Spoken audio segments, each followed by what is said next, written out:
हाय दोस्तों, कैसे हैं आप सब। आई होप आप सब अच्छे होंगे, खुश होंगे। Welcome to my new vlog.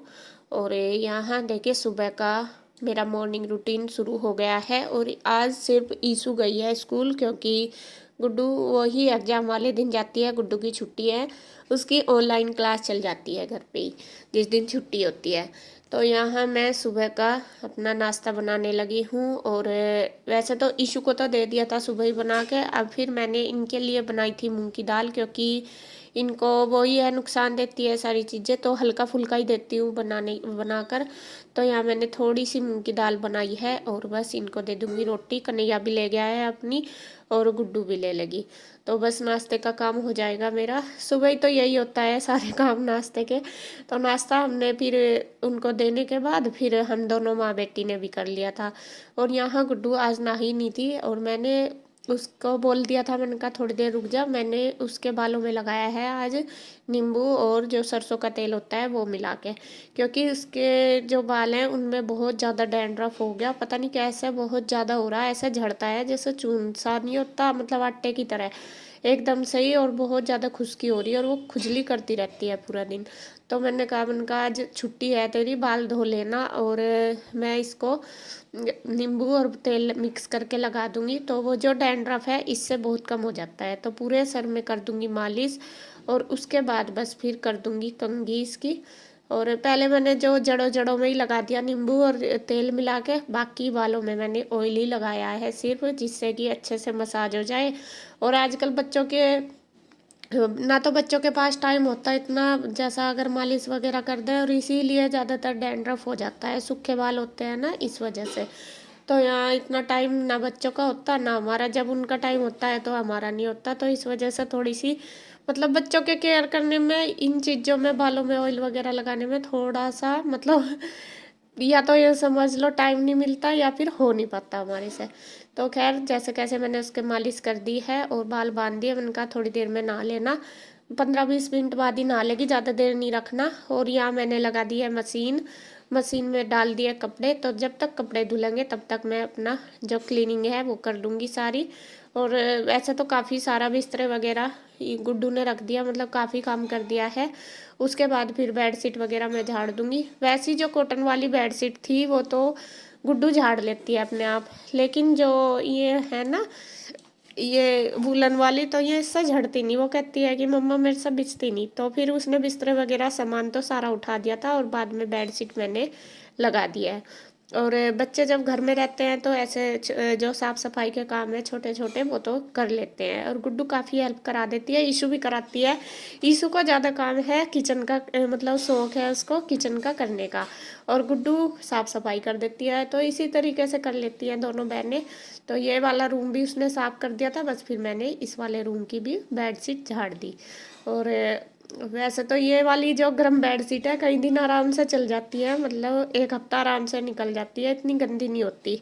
और जो कॉटन वाली बेडशीट डालते हैं वे जल्दी गंदी हो जाती है। तो इनका ये फ़ायदा कि कम धोनी पड़ती है। तो यहाँ देखिए बेडशीट मैंने लगा दिया है, और ये सच में ये वाली बेडशीट मुझे बहुत पसंद है, एकदम खिल के आती है। तो यहाँ बस जो भी सामान था वो सारा उठा दिया है मैंने, और बेडशीट वगैरह लगा दी। छोटे छोटे काम से ही बहुत हो जाते हैं। तो और ये जो बाहर का एरिया, इसको फिर गुड्डू ने कर दिया था साफ। मैं कपड़े जो मेरे धुल गए थे वो निकाल दिए थे मैंने मशीन में से। और जब तक गुड्डू ने सोफे वगैरह के जो कवर है वो झाड़ दिए, बिछा दिए, और जो बाहर की दीवान की है वो मैंने झाड़ दी थी चादर। अब फिर आ गई हूँ मैं किचन में, और किचन में अब कर दूंगी बर्तन इकट्ठे। कपड़े मैं साथ साथ निकालती गई, जितने धुलते गए बाद में उनको निचोड़ लूँगी। और बस फिर मैंने सोचा चलो पहले किचन की भी कर दूंगी सफाई, क्योंकि आंटी आने वाली, आंटी आके पहले किचन का ही करती है काम, बर्तन वगैरह। तो सारे जो बर्तन है वो मैंने कर दिए खाली। उसके बाद जो स्लेब की सफाई है गैस की वो भी कर दूंगी।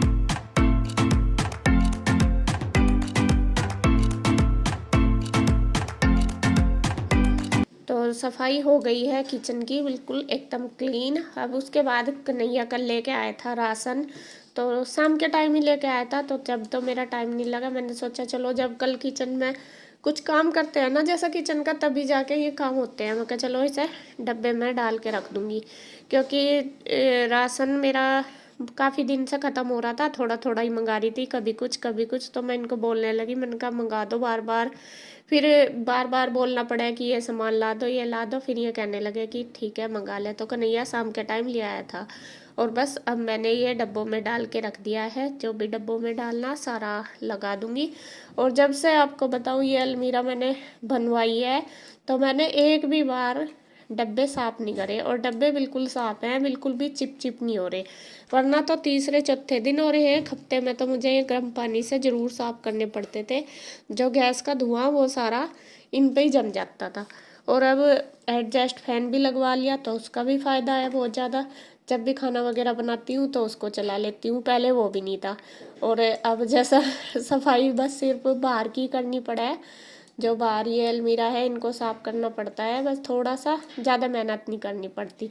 तो यहाँ मैंने सोचा चलो जब निकाल ही रखे हैं डब्बे, तो इनको भी मैं अच्छे से कपड़ा मार के पूंछ के रख दूँगी। तो यहाँ बस कर दूँगी सारे डब्बे साफ़, और इनको फिर लगा दूँगी अलमीरा में।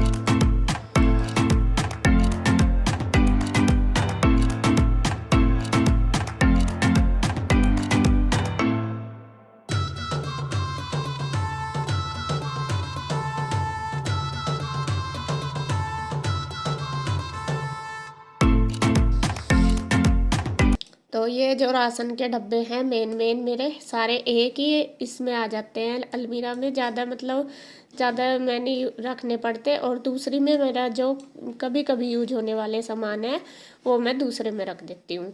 तो काफ़ी मतलब एडजस्ट हो गया, सारा सामान आराम से आ जाता है।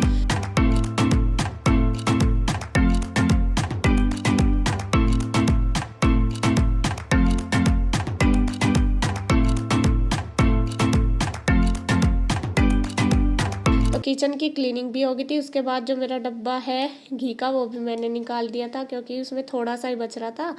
अब फिर उसके बाद मैंने धो दिए हैं कपड़े। तो कपड़े धो के आ गई हूँ मैं ऊपर सुखाने के लिए, इनको फैला दूँगी।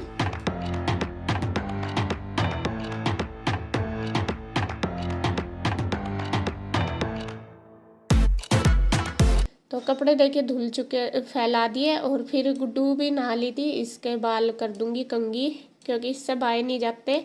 मतलब बच्चों से, अभी बच्ची है इतने अपने आप नहीं बाहर जाते, और गिल्ले होकर तो ज़्यादा उलझ जाते हैं। और उधर छोटा सा एक काका है उनके साथ, मतलब छोटा सा बेबी है, वो हमारे साथ खूब बातें करता है। छोटा ही है, मतलब बोलता नहीं अभी, लेकिन समझता है।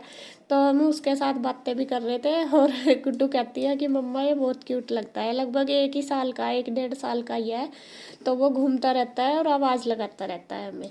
तो या फिर इसके पापा आ गए थे, मैंने इनको दे दिया था नारियल पानी, और कुछ फ्रूट भी ले आई थी। मैं कहा एक आधी ये खा लेंगे, क्योंकि इनको थोड़ा थोड़ा ऐसे ही हल्का फुल्का ही देना पड़ता है खाने में, इसलिए। अब दोपहर का टाइम है, तो मैंने दोपहर का खाना बना दिया। दोपहर के खाने में मैंने सबके लिए खिचड़ी बना ली, क्योंकि सुबह रोटी दाल खा ली थी ना सबने, तो इतनी भूख नहीं थी सबको। जब कुछ मतलब सब्जी बन जाती है और रोटी फिर छक से ही खाई जाती है। तो इसके पापा के लिए मुझे खिचड़ी बनानी थी, तो फिर सब कहने लगे कि इतनी भूख नहीं है, और यहाँ मैंने सबके लिए खिचड़ी बना दी, जो काली दाल होती है उसकी। और नए चावल हैं उसकी, बिल्कुल सॉफ्ट बनती है। तो मैंने मक्खन डाल के दे दिया है सबको, और मक्खन घर का ही है, गांव में से आया था। और अच्छा लगता है खिचड़ी में मक्खन डाल के, और दही मंगा लिया, तो लगा दी सबकी थाली, और बस यहाँ खाने लगे हैं सब खाना। और कृष्णा भी आ गया था स्कूल से, और कृष्णा पता नहीं क्या क्या बोलता रहता है, उसके साथ ना बहुत अच्छा लगता है। मतलब वो बातें बनाता रहता है, कभी कुछ, और जिसके पास खाता है उसे ही परेशान करता है। हमारे पास नहीं आजकल वो खाता खाना, उसको शौक लग रहा कन्हैया के पास खाने का, तो उसको जब उसके पास खाता है तो उसको परेशान कर देता है। और देख अब गुड्डू के पास लग गया, यही काम है इसका, कभी इधर एक जगह नहीं खाएगा। तो जी आ जाओ आप भी, सिंपल सा खाना है खिचड़ी, तो खा लीजिए आके।